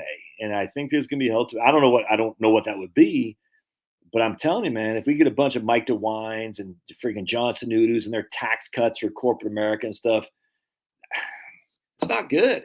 That's not good. Corporate America is paying a 15% corporate tax, what the hell it is. You know what I'm saying? Biden just want to raise it 28%, which is lower than what it was when Trump came into office. All right. Whatever, man. If you got to throw that away to secure Social Security, I would do that in a heartbeat if I'm Trump. If I say, we'll raise the corporate income tax, we'll raise the tax on freaking higher income earners, higher net worth, to fund Social Security in a better way to increase it, I would do that in 2 seconds flat. Because the gulf is getting wider and the pitchforks are getting louder. And just because Trump won, they're still organized. And there's more and more right-wing people on our side who want to see some change. And if they don't see the change, they're going to go to the group that is only people offering change, which is not the right wing, because the right wing is, hopefully it will be. Anyway, just put I don't want the working rich to be taxed. I just don't want the working rich. Well, define what rich is, and that's the thing. And so increasing the tax for Social Security, again, for small business, because we had a good debate on this. It wasn't JD Vance, it was somebody who was getting grilled on this. I forgot who it was, and he made some great points. He said, "I don't want to increase the tax base for Social Security. Just get rid of the cap because that'll affect a lot of small business owners. 100%, 100%." And then they said, "What about people making $1 million?" Because that's still a lot of small business owners. And that's where you start losing it, because there are a lot of small business owners, myself in there, who make more than the 160, but less than 500,000 bucks. You don't want to increase the cap on those people, because you don't want to hurt small businesses. But if they start making over $1 million of that's where you start saying, no, we can increase the cap on that. But I wouldn't even do that. I would say we're going to get rid of preferential tax treatment. I've said this all my whole life on this channel. Since 2018, when I started doing my videos. Get rid of tax preference on qualified dividend income, long-term capital gains for people who have more than $1 million of income, and use that money to fund and increase Social Security. It's such a winning strategy, and no Republican has even mentioned this at all. They don't. Instead, they say we're going to reduce corporate taxes, reduce the capital. It's so. Romney said it best. He said 47% of people aren't going to vote for me because they don't pay taxes anyway. All right. That's 100% true. That means there's 47% of people who are reducing the capital gains tax. It doesn't mean crap to. McCain even said that in 2000. He goes, all this talk about reducing tax rates, we've already done it. That there's no more appeal to broaden the base on reducing income tax rates. I completely agree. Scott Galloway guy, he's a pretty big lib too. Is what we put to 100%. I completely agree with this right here. Completely agree with that. How does raising corporate tax help the middle class and increase costs get past those who can't absorb? Well, it's funny. That's what they say about the tariffs too, is it not now? They say that it always gets paid back to the tariff cost. All right, and so it's interesting here, because this is what I'm pretty excited about with Trump, because I think he's outside the box in some regards. Trump's new economist right here. Look at this. Trump's new economist, Bureau of Economic Advisors, or Council of Economic Advisors, makes a case for 20% tariffs. He's advisor nominated to advise Trump. He has suggested high tariffs could be the price allies pay for U.S. defense umbrella. I completely, unequivocally agree with that. Everyone and their mom says, hey, the cost will be passed down to consumers. And yet a lot of businesses know that, especially the ones that are making profits hand over fist, they know they can't pass those costs to consumers. Now, will it hurt the profit base and make the PE ratios a little bit higher? The prices of the PE ratio is a little bit lower because the earnings go down. Yeah, 100%. But the facts are that capital markets have expanded like crazy over time. And as such, a lot of participants in the capital markets haven't seen the benefits of it. And my man Tom here says that's modified socialism. Socialism? How's it? So remember, what's socialism, my friends? This is kind of like the left will say, oh, Josh, you're the beneficiary of socialism because you got the GI Bill. I hear that all the time. The police force, the schools are socialistic. Huh? Socialism is a government controlling of the means of production, my friends. Taxes inherently are not socialistic. Taxes are just a way to say, hey, you've made some income, good for you. You need to pay to be in essentially a civilized society, if you will. That doesn't mean high taxes make society more civilized. No one's saying that. But it does mean we've had a significant growth in capital markets where a significant number of Americans haven't participated in that same growth. And as such, they're stagnating, if not going backwards, the middle and lower income. It's just a fact. And it's not socialism to say we're going to tax the people who've benefited from the significant increase in net worth. That's not socialism. People on the right should not make the same mistake. Tom, don't do this. Socialism is a government controls the means of production. The government, for my GI Bill, didn't control the means of production. They gave me a voucher, which is just like Medicare, essentially, where they say we're going to get, or Obamacare is significant. It's a fascistic thing. The government dictates how it should be spent, but you get the freedom of choice to spend it within the parameters of what the government dictates. That's fascism, if anything. I'm all for it. And that's basically the best choice you can have. The government says, we're going to lay these rules down for your GI Bill. You can go to any school you want, but it's got to follow these rules. And same with taxation. We're not saying you can't have money. We're not saying we're going to control the means of production. We're saying we're going to take some of your profits that you've made in order to better off a group of people that have been receiving the brunt of the negatives of those profits, which is the lower middle class. It's just not social. That's come on. I hate the socialism argument on the left, and when the people on the right do it too, it drives me up the wall because it's so freaking silly. The idea that the police force is socialistic, I'm like, oh, the government controlled the cars being built? No, private entities did that. Did they do it with the government dictating? Yes. What is that? That's fascism. But fascism is always bad. No, fascism is always better than socialism. Always, everywhere and everywhere. You're a fascist. Yeah, certainly if it comes to socialism, 100%. I would say working rich. No, I don't think that. I'd say working rich over. I actually like what this guy said right here. 10 million bucks. I think that's 100% right. You make 10 million bucks in income, you're a hedge fund manager. Or you had massive sale of stock. And then that means you had massive access to capital markets that very other few people could have access to. That means your company went public. I think 10 million. In fact, what's her name? Freaking Elizabeth Warren. I think she said 50 million or something, maybe 100 million if you're married, is where the wealth tax comes in.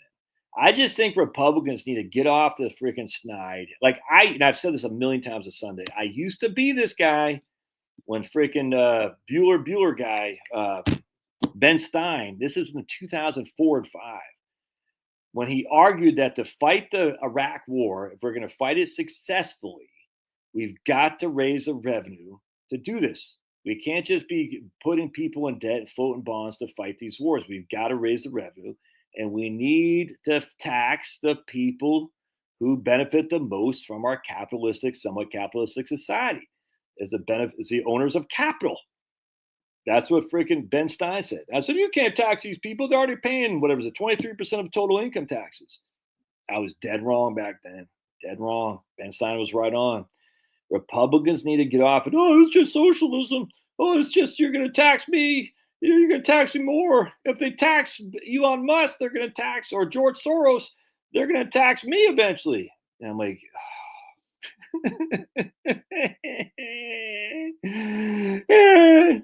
no one remembers Walter Mondale, apparently. No one remembers Walter Mondale. What did Walter Mondale say in the Democratic Convention in 1984? Reagan is going to raise taxes. I will raise taxes. Unlike Reagan, I just told you how to do it. He'll still do it. But I just told you I will. And Mondale went on to lose 49 states, and he just barely won his home state of Minnesota by 5,000 votes because he told people he was going to raise their taxes. And the Democrats learned their lesson and have never once argued for a tax increase for average American people. Detroit's winning. Yeah, 100%. There wouldn't be any rich if the wars had to pay for them or if the rich had to fight in them. That's for sure.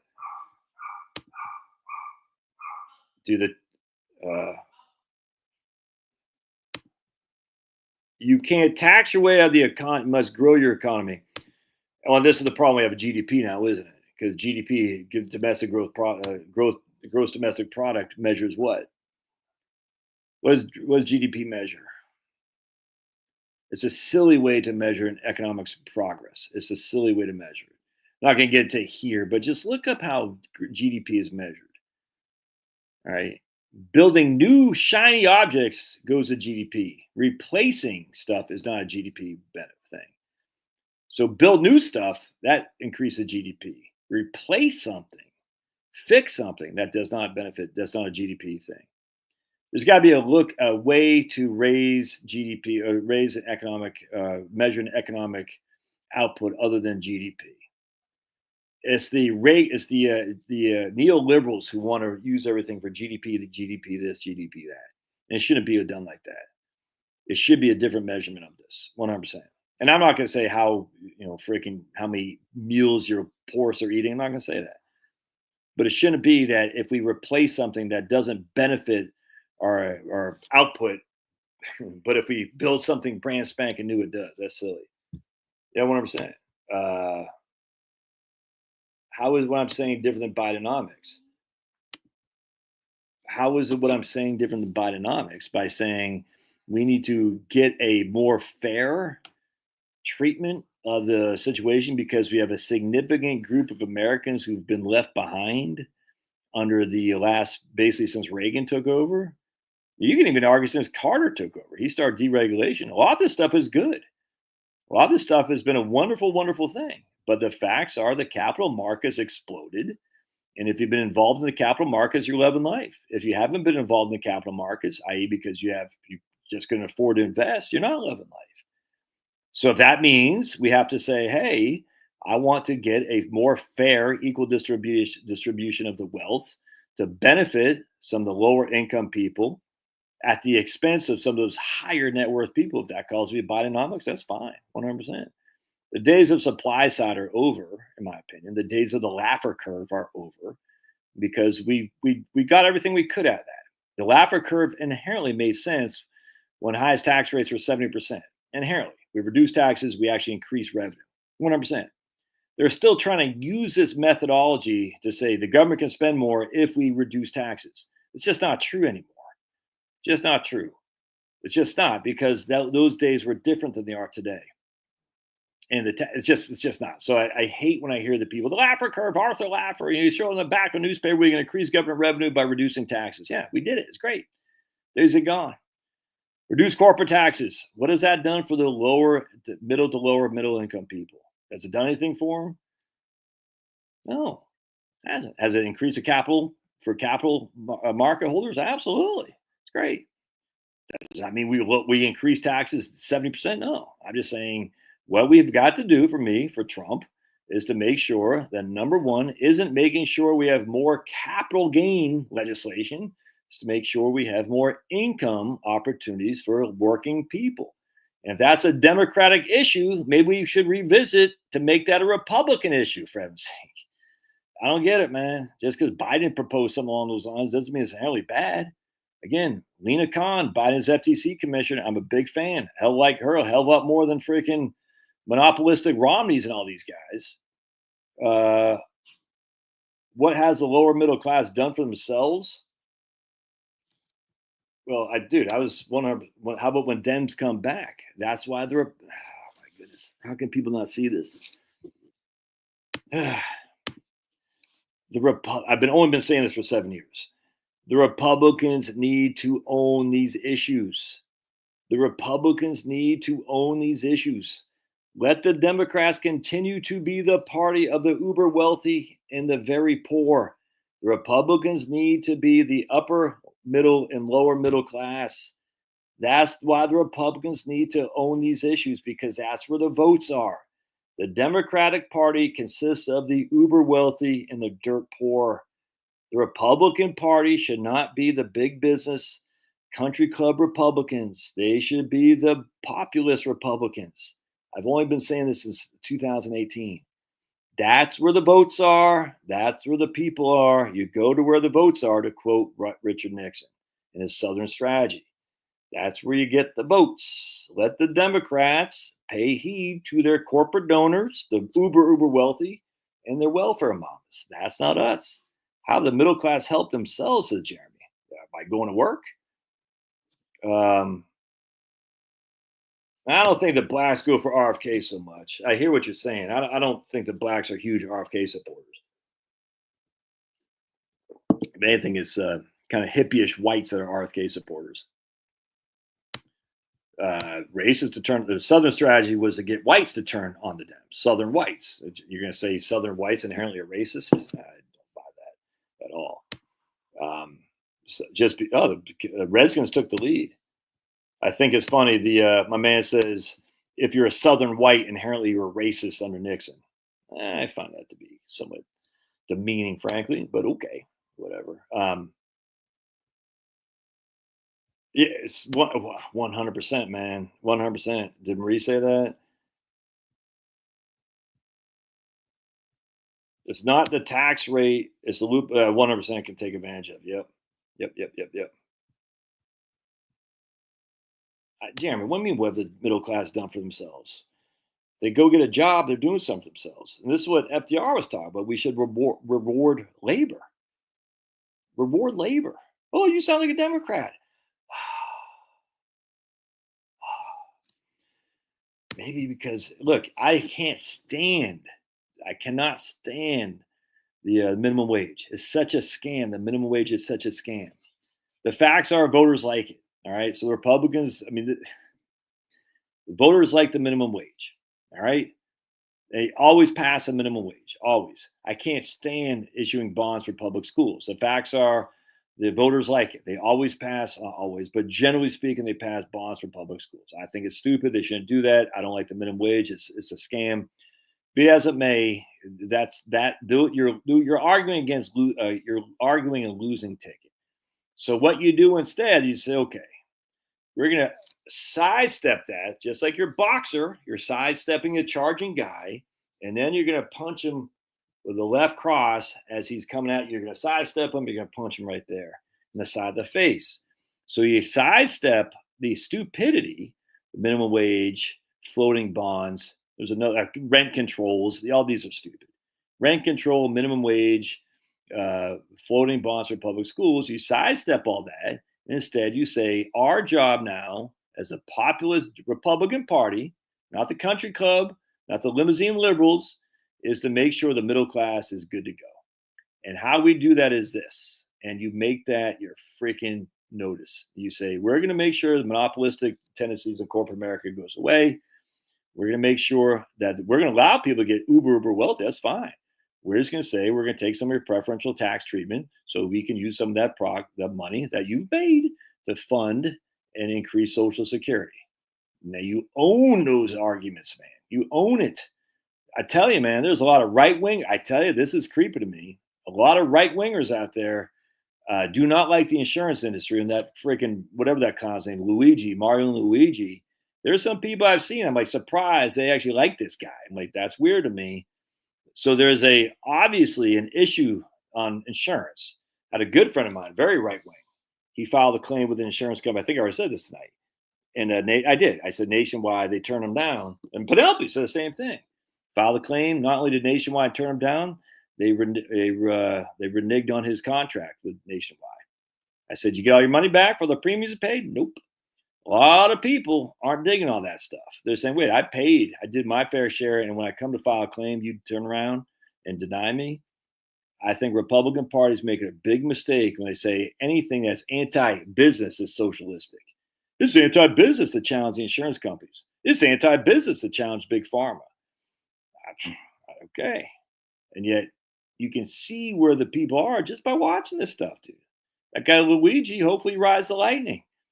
If he's guilty. But what I'm just saying at the end of the day is you don't have to be a Luigi to see there's some issues the Republicans need to get behind in some regard to say we need to fix this stuff, as opposed to corporate taxes, capital gain tax, tariffs. I like tariffs 100%.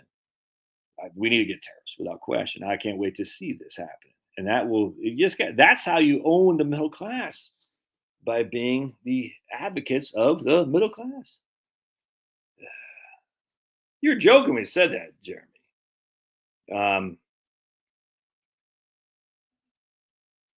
100%, dude.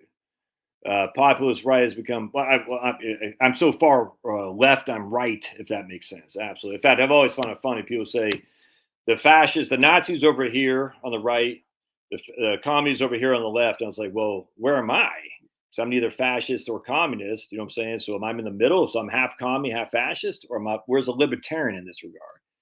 The libertarians have lost. They just lost everything. As such, there's no libertarian. The libertarians aren't going to win.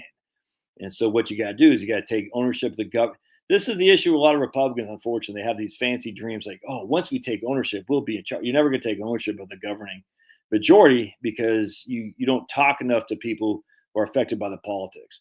And as such, your arguments are falling deaf ears. For some reason, people bought hook, line, and sinker the minimum wage increases. You should stand up against that, but you shouldn't make that a priority. You say, okay, let's see if we can't keep that off the ballot If it comes to it, we can campaign against it, house to house. Ideally, though, if we do succumb to a minimum wage increase, let's get something else for it, if that makes sense. The social conservatism, reduce abortion. We don't promote LGBT silent P. We certainly don't send men to fight wars in Ukraine, Israel, and all this stuff. We certainly increase firearms. We certainly promote healthy children. If you know what I'm saying, healthy children. We certainly promote Christianity. We certainly promote husband and wives raising families. Earned income tax credit, 100%. You keep your wife staying at home or your husband staying at home from work. Child tax credits, absolutely. But that's socialistic. It's socialism. You're taking money from rich people and give it to families trying to raise a family. Yeah, damn right we are. And if that makes me a socialism, then sign me up, 100%. Oh, dude, 100%. Pharmacies screwing your people over the Canadian. I completely agree with that. A lot of younger people don't have the free cash flow, though. That's a problem. Oh yeah, dude. Musk will be anti-Trump in 18 months. You heard it here first. This needs more clarification. What has the lower middle class done for themselves? I still don't understand what you're saying. I don't get it. I agree with that, Rick B. I don't expect much to change. I completely agree. I mean, they didn't allow Trump to win to change. The idea that the idea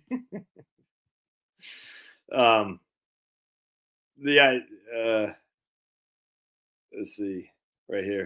The idea that the election was stolen from Trump in 2020, but somehow they didn't steal the election in 2024 because the Democrats control more levers of power in the 3 states, Wisconsin, Michigan, and Pennsylvania. And somehow we were able to steal the election in 2024. I'm just like, come on, man. They stole it in 2020, but they didn't have the capacity to steal it in 2024. Come on, man. Look, I'm glad Trump won, but these expectations of it's almost like the Bears drafting Caleb Williams. We got Caleb Williams now. He's going to lead us to a Super Bowl next year. Yeah, okay. So kind of like Trump's back in office. I like it just because it pisses off the left. I mean, if it makes the right people so angry, I like it. But I'm not expecting much. I mean, come on, man. We got the election stolen in 2024. 2020. But this year, we got it. Like, really? You think so? You think they allowed us to win? They couldn't find ways to not steal it this time? Oh, my goodness. All right. I'm going to go watch the rest of that game, too.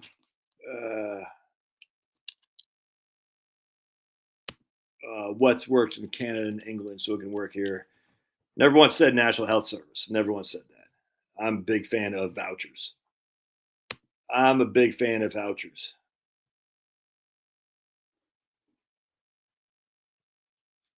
In what way can the government help the lower middle class? Well, I think first and foremost, we focus on Social Security. Absolutely. Social Security, and we focus on health care. All right, well, those 2 things. And I think Obamacare, as much as it ruined private health insurance, the health insurance business is still private. That's just a fact. It's not we had eyes on them in 2024, but we didn't have eyes on them in 2020. I don't know, Marie. I hear what you're saying. We had more experience on guarding the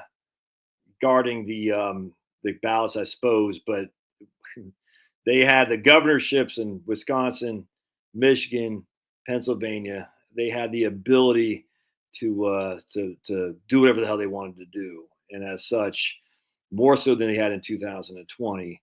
And just because we had more poll watchers, I don't think that's the issue. Deregulate a lot of things. I could not agree more. In fact, Josh, your Governor Mills, she's not. So Trump, for instance, let me give an example. Trump saying no more wind turbines. That's huge. That's a big win. Let's get these pipelines. Remember the freaking pipeline. They put a moratorium on a pipeline in Virginia, going from Virginia to Virginia. It was going from Virginia to Myrtle Beach. They put a moratorium on that because the anti-pipeline people are suing left and right and the other way. And so now they're just dragging it out as long as they can. You got to get rid of this stuff, dude. You got to have pipelines. You got to have no more wind turbines. You got to have deregulation. You got to have loser pays on lawsuits. There's a million things you can do that are very pro business without the corporate business tax going down, for instance. Make it loser pays, man. If you're going to sue, what I would do if a woman accused someone of rape and she was found, like Amber Heard, whatever the hell that stupid idiot name, she got fined big time. You know what I'm saying? But if you're going to accuse a man of rape and we get to know who the man was, but we don't get to know who the woman was, and the woman's the one accusing the man, she should have to say her name too. And if she's found that she lied about it, she should go to jail just like the man should go. Loser pays. It's a huge win. It's not very sexy. You know what I'm saying? We got to say, no, tort reform is huge. So you can't just drag these pipeline things out for years and years and years just because Melinda Gates. This is another thing that ticks me off, dude, that pisses me off about, people on here saying, oh, socialism. Who runs things? Melinda Gates, freaking, what's her name? The lady from Apple, and then Bezos' wife, Melinda. I don't even know these people, these chicks. They got billions and billions and billions of dollars they're giving to these nonprofits who are up to no good. Up to no good. You got to tax the damn nonprofits. You got to deregulate this stuff. You got to make tort reform a huge issue. You see what I'm saying? You got to do all this stuff. And on top of that, you got to fix Social Security so that poor and middle-class people can have two legs to stand on when it comes time retirement. Oh, Governor Schill is so bad. It is an oligarchy in the United States. More pro-men policy. Completely agree. Via divorce. I completely agree with that. More pro-men policy. Men should have more say than they do right now. 100%. But you got to make it so. But in all these, you got all these fancy things. Oh my goodness, tariffs! I just no. Regulation's a freaking mofo. A business license in California. You want to open a business in California? The hoops you got to go through are insane. Now we can't control California because it is a federalist union that we have here. But we can certainly control what the federal government does. You see what I'm saying? 100%. Schooling to include trades. Exactly. So, for instance, right here. So what's Biden trying to do? Get rid of student loans. Student loans if you go to college. Are those student loans for people who went to a trade school? What if people are freaking they don't go to college? How come they don't get any help? You see what I'm saying? So we're going to get rid of student loans for people who went to college. Wow. And they worked in some freaking Peace Corps. Big freaking deal. Yeah. Well, I don't know about that. I don't know if he spent enough to keep Social Security solved for the next 50 years. I was just debating my man Andrew Biggs on this today on X, who thinks that even if we got rid of the Social Security, people stealing from Social Security, it wouldn't even be to drop the bucket for Social Security. I'm like, yeah, but that's one drop. Stop the Ukraine funding, stop the Israel funding, stop our funding all these foreign entities. That's another drop. These drops do add up 100%. I mean, how much money are we spending overseas? How many units do we have overseas right now? And all kinds of countries, Somalia, who knows, Ghana probably. It's insane. How much does it cost us? Using a tax system, it's not. How's it punishing people? I don't get it. You're saying, so taxes are punishment? That doesn't make any sense. Taxes are punishment. We're saying, man, you've done incredibly well. You've done incredibly well. We want to be partners in your wealth creation. You've had qualified dividend income, long-term capital gain income, and never know what the hell the hedge fund managers are doing. We're not punishing you. We're just going to say, hey, pay some more so we can help the lower middle classes who are being screwed by these policies that have benefited you. It's crazy. We've benefited the upper elite for years and years and years. This is just a fact. It's all good. No one's saying they can't make it. It's saying that you're going to have to pay higher taxes. It's called progressive taxation. Is that called punishing people you disagree with? I would tax all the nonprofits to include the churches. I'd say no. You guys have run amok for years, decades, centuries on the tax code. No more of this. No more of this.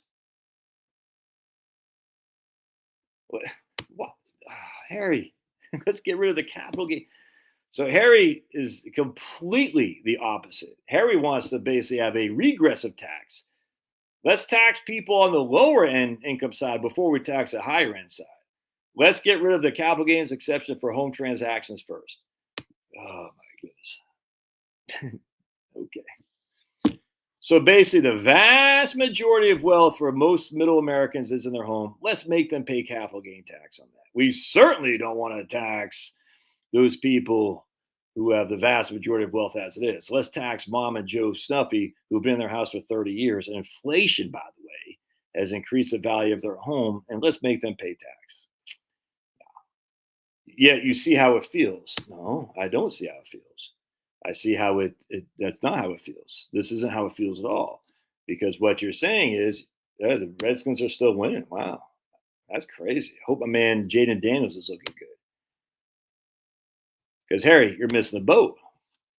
So what Harry misses here, and unfortunately many conservatives, and I'm not sure Harry's conservative, what they miss is the vast majority of homeowners, their homes have appreciated. Why? Because of inflation,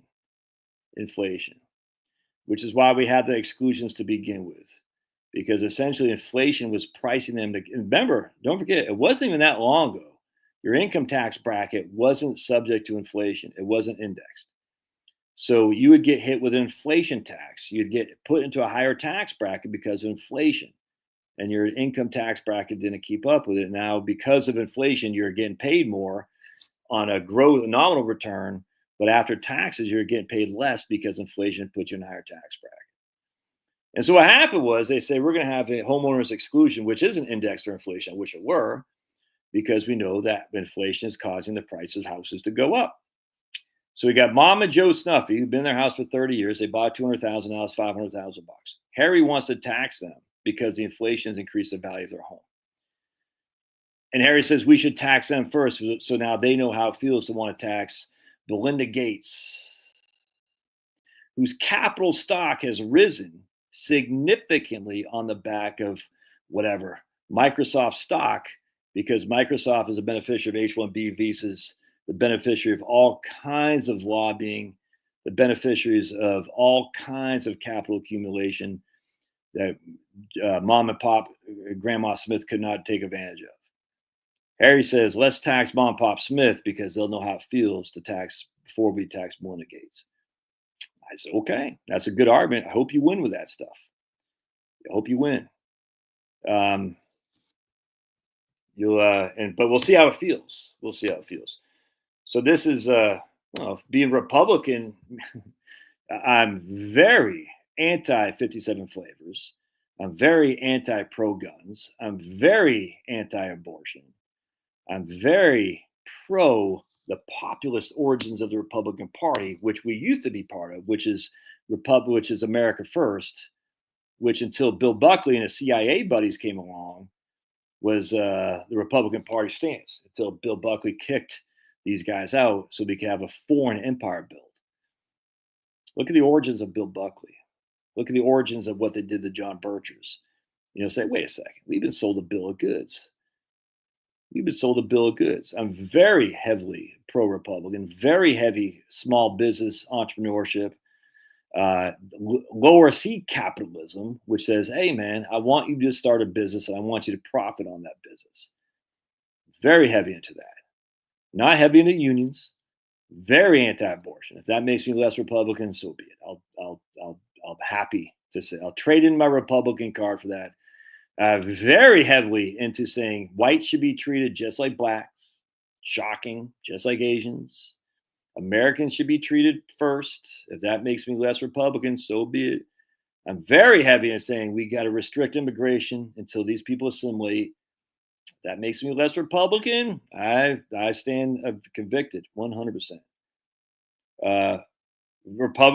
Many Republicans were very pro lockdowns, 100%, man.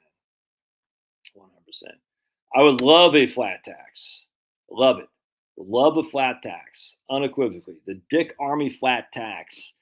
2 tax brackets, 10 and 24%, 25%, to make it still progressive, because a 10% across the board flat tax will never happen. So you got to have 2 tax brackets, 10 and 25%.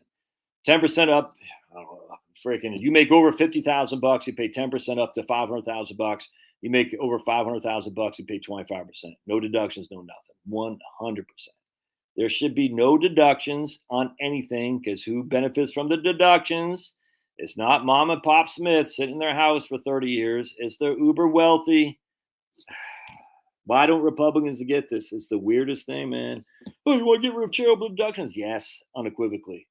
Charitable deductions don't benefit the vast majority of people.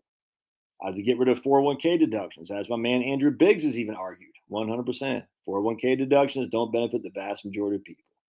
Unequivocally, I get rid of all this stuff. You don't sound very Republican. Yeah, because Republicans haven't got the guts to say, hey, I wonder if there's a voting class that would like Republicans if we could just talk like these voting class. I wonder if those people exist. Oh, yeah, they do. They do. They're called middle class Americans. And we can reach those voting people. And when we win, we can actually put agenda into operation as opposed to writing about it in the National Review or the Bulwark magazine. We can actually implement some of the stuff, but we got to win. It's crazy. Yeah, we are populist, not Republican, man. We are populist, not Republican. How dare we try to get votes to win so we can interject some of these policies? It's crazy. Yep. My man charges, but how much regulation, red tape do you got to go through on your lobstering business? There's a guy on X, my man, he's a lobsterman too, I think, from Maine. What the hell's his name? I'm going to see if I can't find him, Josh. Are you on X there, Josh? Pick 6 for what? Oh, damn. See, I tell you, Jared Goff, man, God makes me nervous.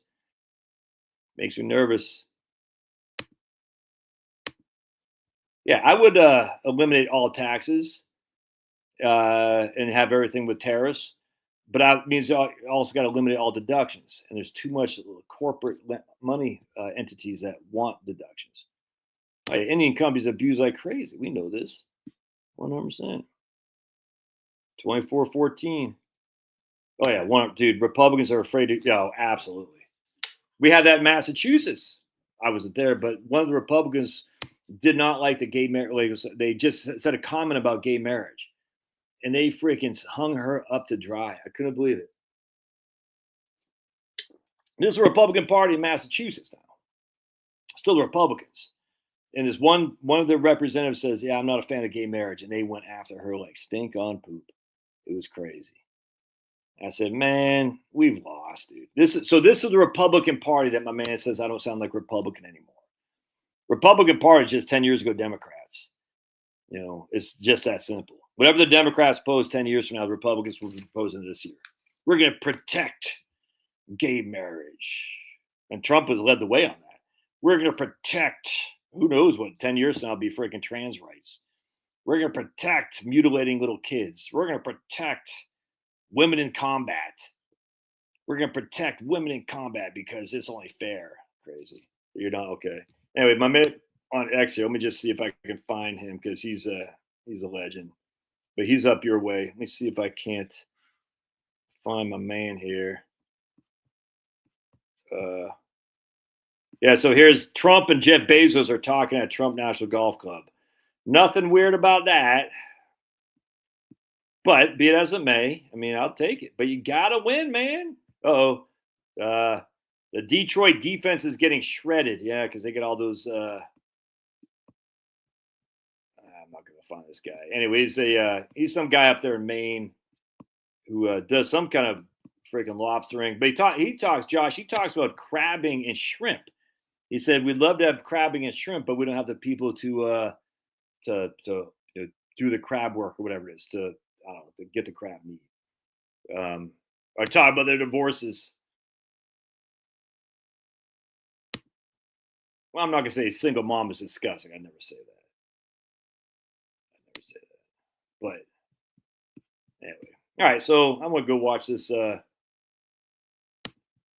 Essential Trinity, New Testament Foundations of Practical Relevance. Yeah, I will. I'll read that. Absolutely, 100%. All right, my friends. Anyway, so again, if you, I don't understand what there is to be proud about being a Republican after what we've seen under George H.W. Bush. I don't understand what there is to be proud of. Paul Ryan, Mitt Romney. Hey, we reduced taxes. Great. What else have happened under the Republican Party? It's just been a cluster F. And as such, I think at some point, did Trump? Ours at 100%, man. 100%. There are two wings of the same bird, and that bird doesn't care at all about any of us. All right, I can get out of here. God bless. We'll see you guys. Jerry Lehman. Who's that, man? Yeah, good thinking, Ted. Let's do this real quick. Absolutely. I vacationed. I vacated Tampa forever during Milton. Enjoyed it a lot. Right on, man.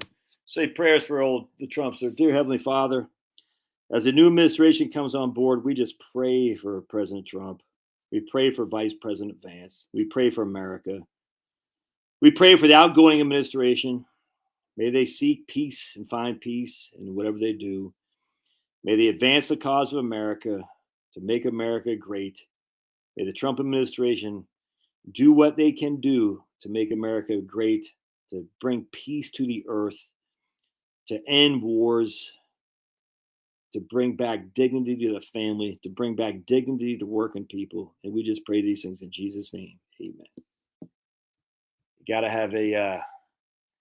have working people, man. You gotta have good families. Family structure is everything. If that means you violate your conservatism to benefit the family, I think the family needs to be violated. I think conservatism needs to be violated. All right, God bless. We'll see you guys.